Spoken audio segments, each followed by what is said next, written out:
Chers amis, c'est le soir et nous voici dans le jardin, forcément un peu symbole du premier jardin du paradis originel où le soir Dieu venait converser avec l'homme.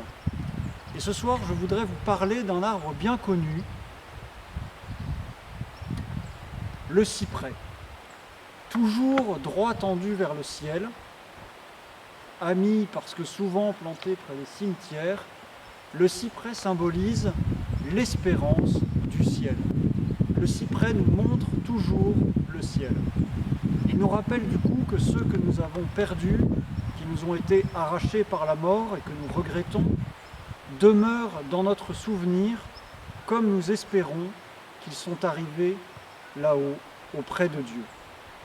C'est aussi le sens que Dieu donne au cyprès dans la Bible. Si je lis ce verset du prophète Osée, Éphraïm dit Dieu, qu'y a-t-il désormais de commun entre moi et les idoles? C'est moi, Dieu, qui exaucerai ce peuple. C'est moi qui le ferai pousser en haut comme un cyprès dans sa force. C'est moi qui vous ferai porter votre fruit.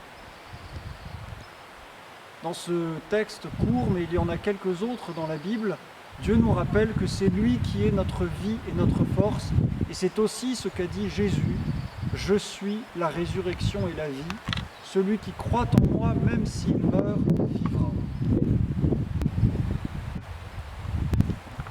Souvenons-nous-en, mes chers frères, chers amis, lorsque nous faisons notre prière du soir, de même que le cyprès veille sans arrêt pour montrer aux hommes le chemin vers le ciel, en tout cas pour s'en souvenir, nous aussi, lorsque nous nous préparons à nous coucher, élevons au moins nos âmes vers Dieu.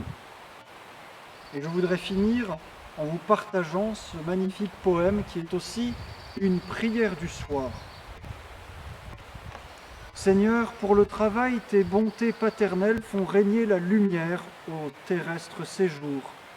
Et par des sages lois, la nuit vient à son tour apporter le repos sous l'ombre de ses ailes. Mais si le noir sommeil doit couvrir mes prunelles, ouvre sur moi, mon Dieu, les yeux de ton amour, dissipe mes péchés, sois mon astre et mon jour, et que les anges saints soient mes gardes fidèles. Le jour, incessamment englouti par la nuit, de la fin de ma vie, incessamment m'instruit, et je dois, nuit et jour, saintement m'y résoudre.